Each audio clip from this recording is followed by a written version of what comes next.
Welcome to Off Hours, a conversation between John Edwards and Chris Manning.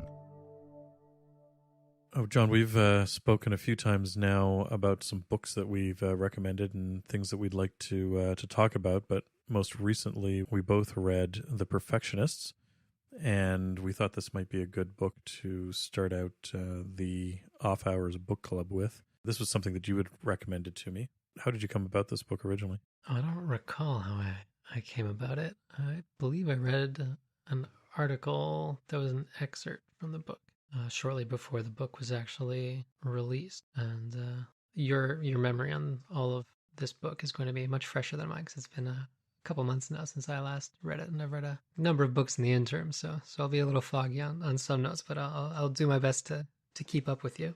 I wouldn't place any bets on my memory, John. It's not spectacular. I'm relying on the notes feature in my Kindle to be able to keep up with what was in the book. There's a few things off the top, just some little tidbits to get out of the way. For whatever reason, I enjoy getting to the root of where words come from. A little bit of an etymological bent to me. So I quite enjoyed the little hallmarking bit that you revealed to us a few episodes back. But three terms, or words rather, that came up through the book that Simon Winchester gave some background on the history of that I thought were kind of neat, were the terms Luddite, bouquet, and the company Leica. And so the term Luddite comes as the result of a gentleman named Ned Ludd, who was very resistant to automation in England during the Industrial Revolution, and he led some revolts of his own, and people who followed him came to be called Luddites. So that has now trickled down through history as a word that is often used to refer to people who resist new technologies. And would you like to handle the bouquet etymology side of things? That is as close as I can tell to how it's supposed to be pronounced. I know a lot of people call it bokeh. So the term bouquet is coming from the Japanese word for blur. So when you look at the bokeh in an image, photograph, it's that blurring action that you see of things that are behind the subject primarily. It also happens with things that are in the foreground, but you'll primarily see it with objects that are behind your subject. And depending on how fast the lens is, you'll see that drop off very fast. And also depending on how far away the objects are from the subject, you'll see considerable bokeh. And you'll hear photographers talking about trying to find lenses with the best bokeh. So that's where that comes from. That's the same effect that the dual camera iPhones attempt to replicate using the depth perception that enables. And then finally, very simply, the company name Leica was just the result of a concatenation of the founder's surname, which is Lights plus camera. So the first three letters of Lights and the first two letters of camera give you Leica. And that is a company that's obviously built a name for itself in the world of cameras as being a very perfectionist-oriented camera company. They make some of the best lenses in the world if you talk to people in photography circles. Before we talk about the sort of the specifics of it, we should probably talk a little bit about what the book is discussing and maybe our overall thoughts of it. So the book is sort of a chase through history of the people who intentionally have worked on and advanced precision manufacturing and how that's had an impact on the world and also what they did to do that. So as you go through the book, you start with people in the 18th century working on what today we consider as relatively inaccurate items, and the progression from there to today's hyper precision world where we're working on things to ridiculous levels of precision. It's sort of a story covering the history of precision manufacturing. This book definitely struck all the right chords for me. This is exactly the kind of thing that I like to read, a little bit of history and a little bit of interest in the inventors and the items that they're working on. And sort of getting a sense of how we got to where we are today, because it's very easy to look at things that we make today, and so many people don't really know how things are made today. And it's nice to see where this began, because you and I have talked about the precision levels that we're dealing with in watchmaking, and at some point somebody had to decide this was how they were going to make something that precise. And where does that start? How do you get to that point? Because it doesn't just magically happen. There has to be sort of an intention to make an accurate thing. And so it's fascinating to see how that's progressed, and sort of where that intentionality began. Yeah, in a way that Simon Winchester phrased it early on in the book that really resonated with me was that every great advance replaced traditional complexities with a new simplicity. And I thought that was a really elegant way of putting that. Mm-hmm. And another distinction that he makes early on in the book that I think is an important one is the difference between precision and accuracy. And there's a diagram in the book with 4 bullseyes on it. And actually, the first time I had ever seen this particular diagram was from a talk that horological writer Jack Forster gave at the Horological Society of New York earlier this year. And it's a very good representation of what distinguishes precision from accuracy. The first bullseye shows shots that are close and clustered around the center. And there's both precision and accuracy in those shots. And then the next bullseye that Winchester shows has the shots all clustered together, but they're not at the center of the bullseye. So in that case, it's a very precise shot, but the shots miss the bullseye, so they're not accurate. And then the next one has the shots widely dispersed. It's neither precise or accurate. And then in the final one, there's some clustering with a little bit of proximity around the center. And in that one, you would say that it has a moderate amount of accuracy and a moderate amount of precision. So while they are often inherently used interchangeably, there is actually a very specific difference between what it is to be precise and what it is to be accurate. Yeah, that's a good point. It's the two are not the same thing. The other definition that he writes about early on is the idea of how we define precision, and that's through tolerance. And this is something that those of us, again, who are used to making things are used to dealing in tolerances. And the tolerance is how inaccurate the thing can be before it's out of spec, before it's no longer within tolerance. And this was something that I remember a number of years ago. There were some rules for a competition that I was participating in, and the rule book explicitly stated that the box that was being used for judging was going to be a certain dimension, plus or minus, I think it was 100,000ths of an inch or something like that. And somebody was making somebody made the point, well, why can't we just make it perfectly precise? Why can't we make the box exactly the size that it is, and that's the box that we use? And of course, a number of us are like, well, that's not how the world works. You can't make the box exactly that size.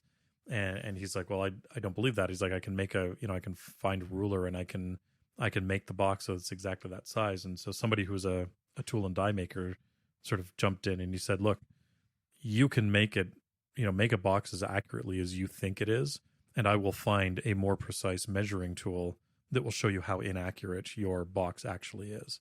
And that's also one of the threads that come through the book. Isn't just how to make things accurately, it's also how to measure them accurately, because without the ability to measure accurately, you don't know how accurate the thing is that you're making. So the idea of tolerance is it's often expressed as plus or minus a certain value. And so if you say it has to be 1 inch plus or minus 1,000th of an inch, then it can be anywhere from 0.999 of an inch to 1.001 of an inch and still be within tolerance. So that idea of tolerance is certainly something that's important, and that's what he refers to at the beginning of his chapters. So the first chapter begins at a tenth of an inch, and from there he progresses on. And I think the end of the story, where he's talking about tolerances, I think it's something like 10 to the minus 28 or something like that. So it's a ridiculously small value that he ends up discussing at the second last chapter. In chapter 1, he starts out with a tolerance of 1/10 of an inch. And this is sort of the beginning of the idea of working accurately with with machinery. He's talking about the story of James Watt and the Watt steam engine. Now, James Watt was not the first person to create a functional steam engine that was put to use in industry. Newcomb was the first person to have a functional steam engine in industry, and it suffered from a lot of failures. James Watt made a number of improvements to the Newcomb engine, which allowed him to improve the efficiency of it. But one of the problems that he continued to have was there was too much inconsistency between the piston and the cylinder. And so he was losing too much steam outside of this, outside of the piston. And he was assisted by a John Wilkinson, who had figured out how to accurately machine the inside diameter of a cylinder, which happened to turn out to be perfect for James Watt. And so the two of them basically created the first intentionally accurate item where they were chasing tolerances. They were sort of intentionally working to these tolerances, and they worked. I can't remember what coin it was, but it was accurate enough that they could no longer fit. It was like a penny farthing or something like that in between the cylinder and the piston of this engine. So that's sort of where the story begins, is with this chase to make a more accurate steam engine, because then it would become more powerful and it would lose less energy. Mm-hmm. And then that same technology was then translated over to making cannons. In a lot of ways, precision is what allowed the British Empire to conquer the sea. Yeah, Wilkinson, his other claim to fame, as well as helping James Watt produce a more accurate cylinder and piston for his steam engine, was making a standardized gun barrel for the British Navy. And he was able to produce very consistent gun barrels that could handle exactly the same size shot. And so you could drop any gun from one ship to another and drop any ammunition from one ship to another, and they would all interchange and they would all work properly. So that was where Wilkinson made his real money, was in outfitting the Royal Navy. One of the things we'll see that's a consistent thread through the story is the British Navy is a regular sponsor of people trying to produce more and more accurate things, or in more and more innovative ways, because, as you say, they were responsible for English dominance in the world. And so they end up being sponsors of a lot of these characters through the story, which is fascinating. And another aspect of the Navy's dominance that it seems unlikely or almost even trite that precision would pay off there, but just in the tackle that was used for the sails, and having a standardized set of pulleys, essentially, that could be moved from ship to ship, and you knew that it was the same on every ship and could be depended on. And if I remember correctly, it was Henry Maudsley that was brought on board to head that effort. And prior to that, Maudsley, who we've referred to in a previous episode when we talked about threads, was originally employed by Joseph Bramah, who was a renowned locksmith of the era, and he also invented the fountain pen. It was an interesting thread to see that. It's sort of just given a brief mention. He's saying that he launched onto the market a primitive form of fountain pen. I'm curious to find the patent for this to see what it was that he designed, because the earliest patent I had seen previous to that was an 1827 French patent that was given to a Romanian for the first fountain pen. and the Brahma one is from 1809. So I'd be kind of curious to see what it looks like and see what he did with it.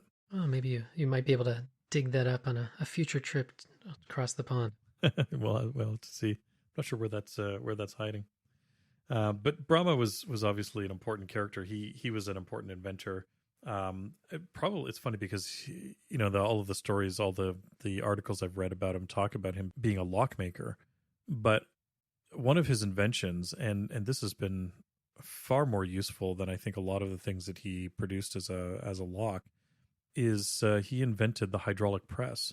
And the hydraulic press is such a critical piece of machinery in manufacturing, in construction, because the whole idea of a hydraulic cylinder is critical for moving large amounts of material around. It's a massive force multiplier when it comes to getting work done. So it's interesting that there's, again, just a brief mention of the hydraulic press when this is something that's so incredibly important. And it's something I use all the time. I use my hydraulic press for deep drawing things, deep drawing caps and things like that. So it's he's responsible for a number of interesting inventions. Yeah, it's hard to cover absolutely everything in a book like this, and I think that Simon Winchester did an admirable job of weaving a thread through it all. And I think the reason that he stuck with the lock side of things is because Brahma did have a locksmithing company, and he did make one of the best locks of the era. And that's also how you then end up with the connection to Henry Maudsley, because Maudsley worked for him. And I understand that you don't want to stray too far from the book when you're writing something like that, but even other articles that I've read about him focus primarily on his lockmaking. I know that his locks are still being made in some variant today, but yeah, again, even other articles I've read about him really just sort of brush over the idea of the hydraulic press as something that he invented. Yeah. And another of his inventions that many of our listeners might enjoy quite often in their off hours and have no idea about is the fact that he invented a system for keeping beer cold and under pressure underneath the bar of a pub. Yeah, he prevented, or he created a way of delivering beer from the cold cellar up to the taps without needing to lug the heavy barrels up the stairs all the time. So yeah, if you're enjoying a cold beer, it's from a tap, it's likely that you're enjoying something that benefits from his invention. But I think the Maudsley is probably the more important of the two of them in terms of the story of precision, and his primary invention that I think has benefited the world the most. And he's done a number of things over the years in terms of what he created and how he improved manufacturing. But certainly the premier item is the carriage on a lathe. So on a modern screw cutting lathe, there is a carriage that moves back and forth along the ways, and it carries the tool that cuts the part. Previous to that, you were primarily using a tool that was handheld and was resting against a tool rest. And you can do some impressive work when you're just hand turning something off of a rest, but it's very difficult to repeat the work that you're doing. So if you want to turn something to 1 millimeter in diameter, turning it to 1 millimeter in diameter by hand is possible, and the more you do it, the faster you can get at it. But it is trivial to cut something to 1 millimeter in diameter using carriage on a lathe, because it's very easy to dial in the exact distance that the tool is from the work, and you can then make multiple passes until you get to the final dimension, and you can again repeatably, accurately turn to the same diameter over and over again.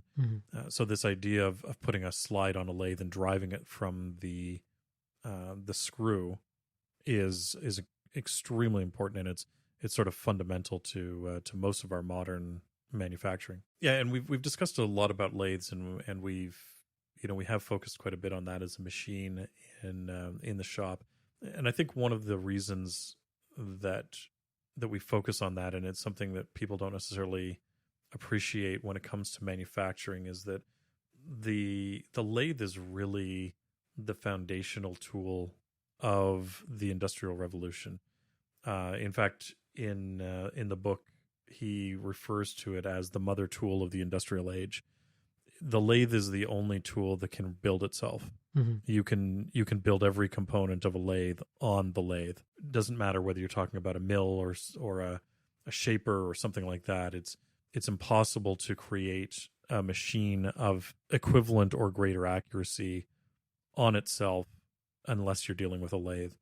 So that lathe is that critical tool. And in fact, if you stuck me on a desert island and you said you could only have one tool, without a doubt, it would be a lathe. I use a lathe every day, and it is so fundamental to what I do. And again, it is that foundational tool, because from that lathe, I could then build myself the other tools that I wanted in the shop. If, with enough time and resources, you can use that one tool to do it. So it is worthwhile, looking at the lathe as this foundational tool. And Maudsley is really responsible for turning it from a useful tool to that foundational tool. And you'd mentioned earlier about the British Navy needing standardized block and tackle for their ships. And one of the things that impressed me was that they were in need of 130,000 block and tackle sets in 3 different sizes every single year, just to keep their new ships and existing ships on the water, which is just this is the late 18th century. It's remarkable to me to think that prior to Maudsley coming along, he ended up getting a contract to mechanize the production of these block and tackle. And prior to that, it was a few score of woodworkers who were making them all by hand. And I just can't imagine, 130,000 block and tackle sets being manufactured by hand every year. Yeah. It's just a remarkable number. So Maudsley, along with with everything else that he did, he really, again, is sort of the foundation of the idea of an assembly line, sort of producing consistent parts. And this was something that he did again for Brahma. One of the reasons why Brahma's locks were so in demand was because the parts were so well made and they were interchangeable. So those interchangeable parts, that manufacturing process was thanks to Maudsley. He then turned it into something that he could produce for the Navy, and in producing these block and tackle. And the interesting thing that one of the interesting notes in here was that the Royal Navy made its last pulley blocks in 1965. So this is something that they used for hundreds of years, and he was able to ramp up their production from to astronomical numbers, and where originally they were being made by a couple of score of trained woodworkers. I think they were saying that the entire factory that was producing these was being run by 8 people or something like that.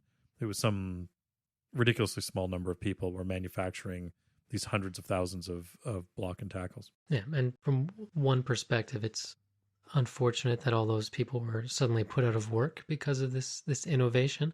But on the other hand, making block and tackles by the hand and trying to make everyone as close to the previous as possible sounds like fairly mind-numbing work.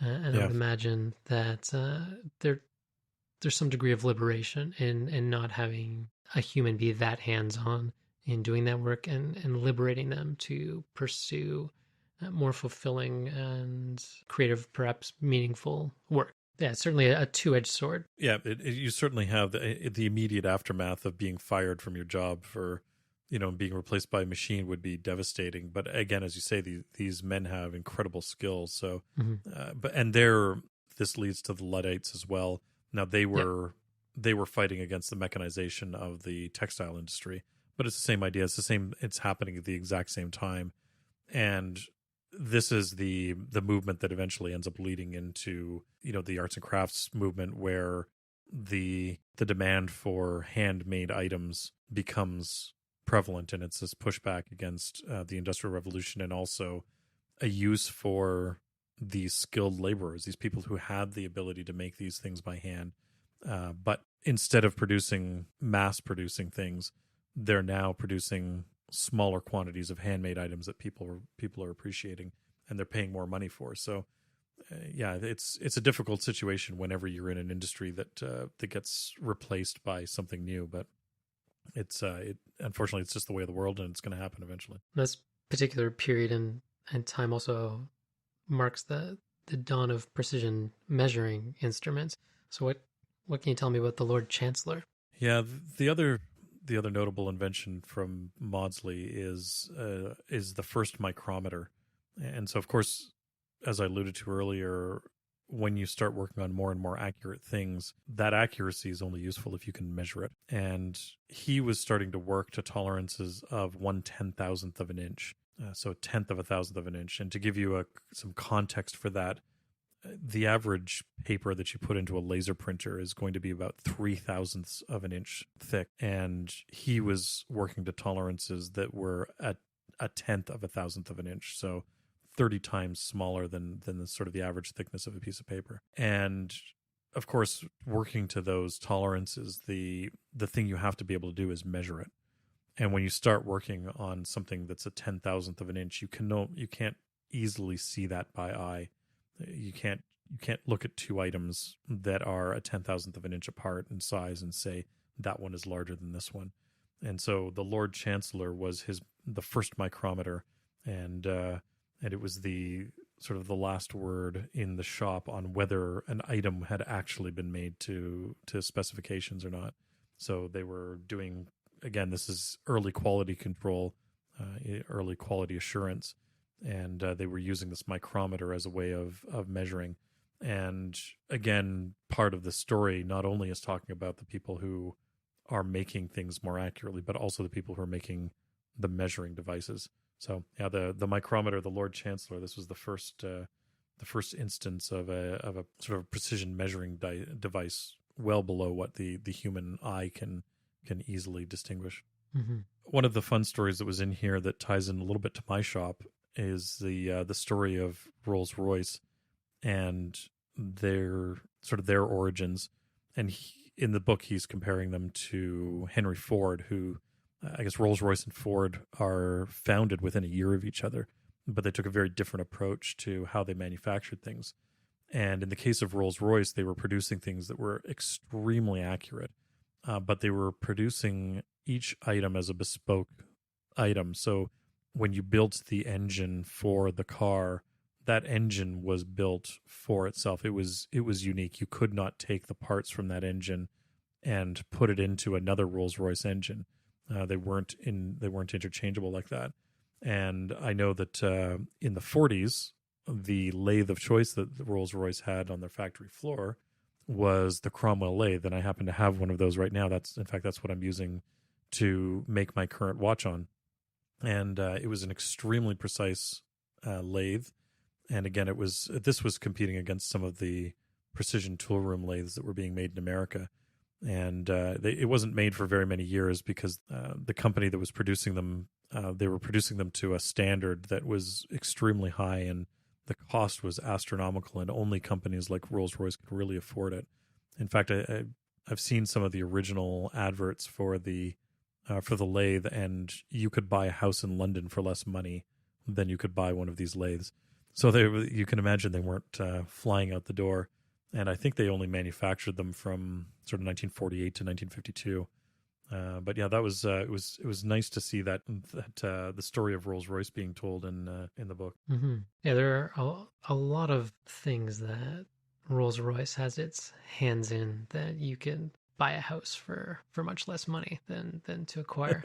One of these more modern things is actually jet engines, and an interesting tidbit from the book, and then later I investigated a little further and watched some videos about this too, that kind of ties into what we were talking about back in episode 3 of this show, and that is the art of lost wax casting. So in making their turbines, they actually use a number of proprietary, but the technique they used is still that ancient tradition of lost wax casting for making their turbines. Yeah, it's interesting because even with all of the modern techniques that we have for machining things, 5 and more axis machining, 3D printing directly in metals and things like that.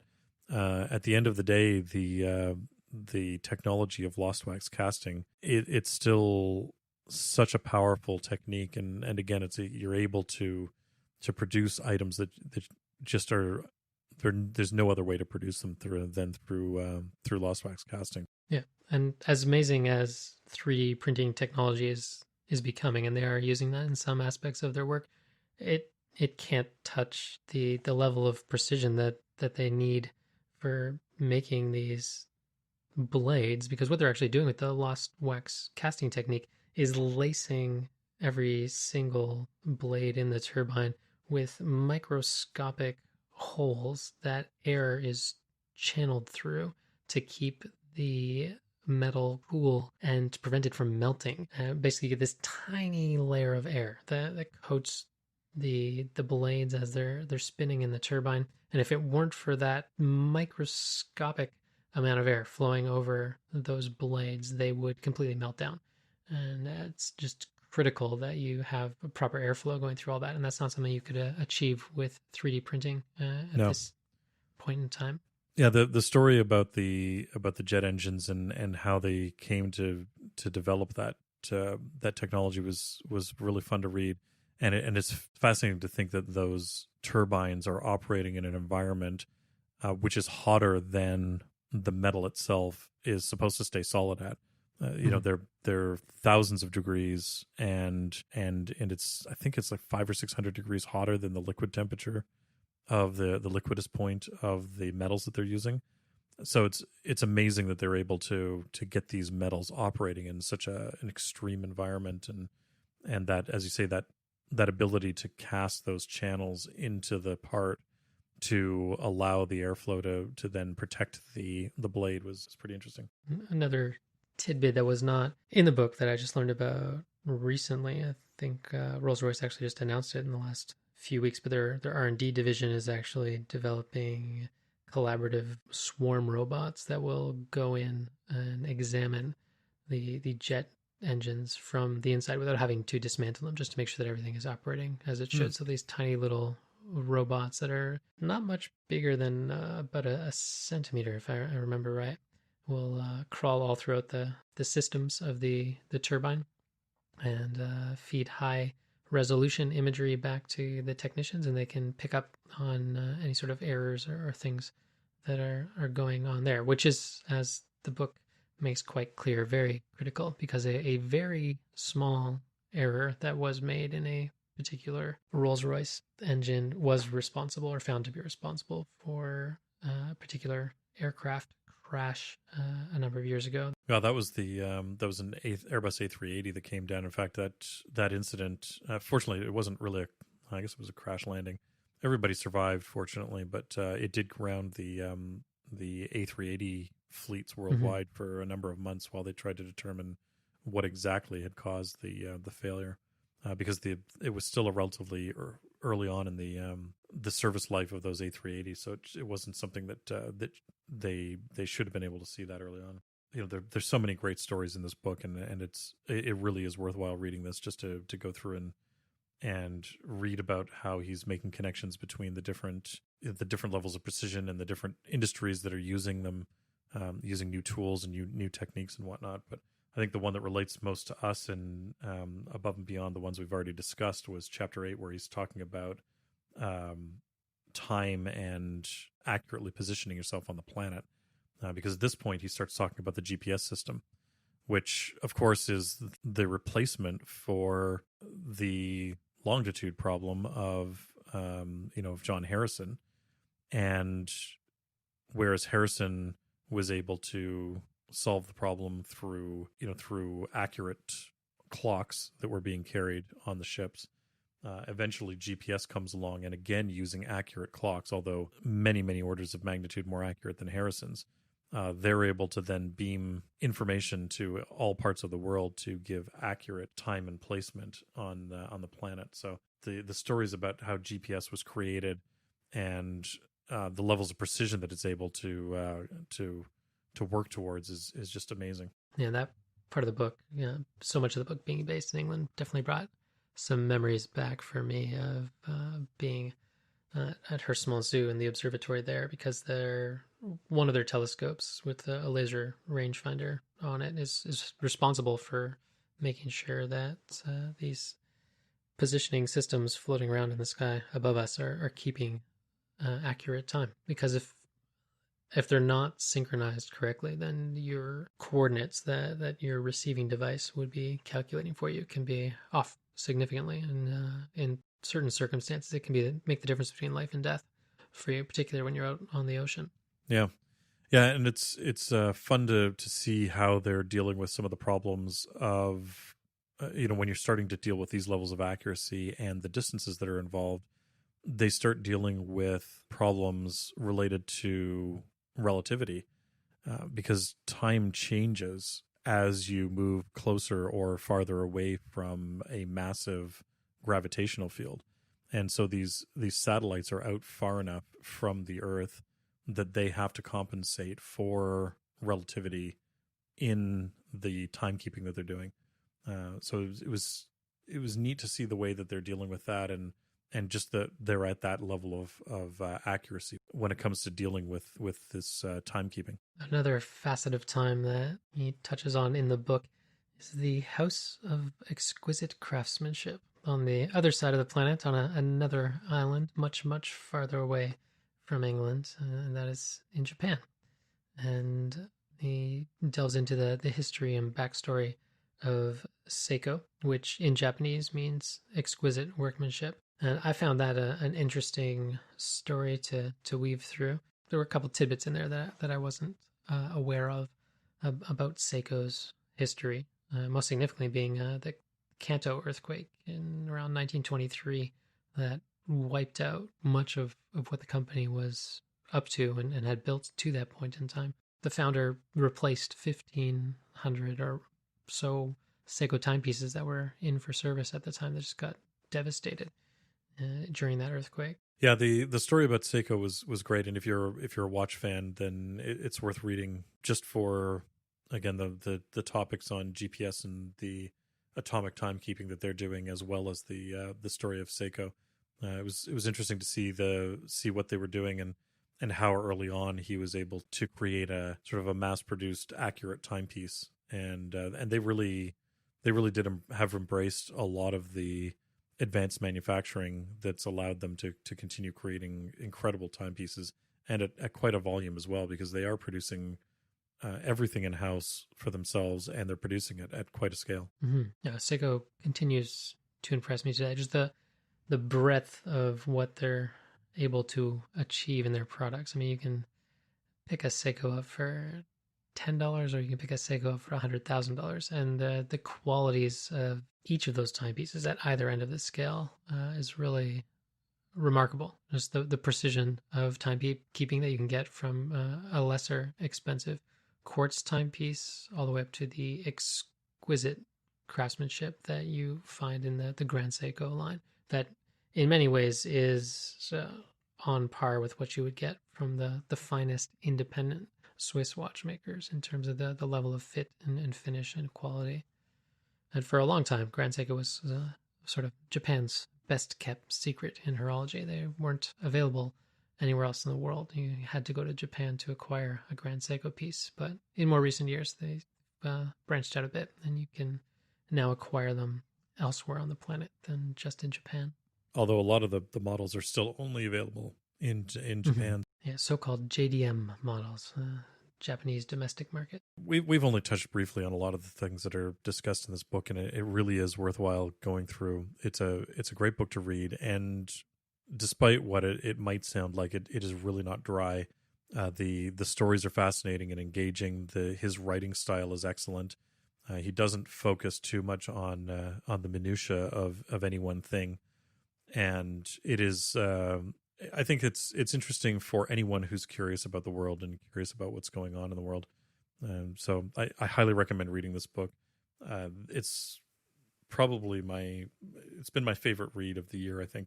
Yeah, I'm really happy that you recommended it, and it's a relatively recent book. I think it was published this year, so it's probably not something that you've come across yet, but I do recommend picking up a copy if you haven't read it.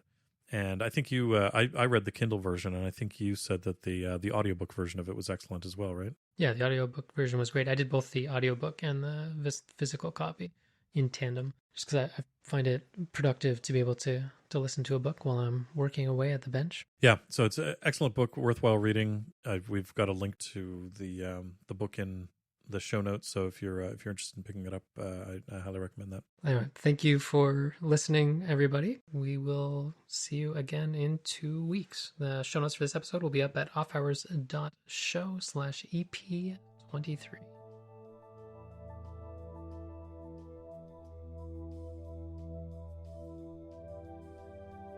Thanks for listening to Off Hours. You can find detailed show notes at offhours.show. If you'd like to keep up to date with the show, follow us on Twitter @offhours. John can be found on Twitter @UnderTheLoop, and Chris can be found on Twitter and Instagram @silver_hand.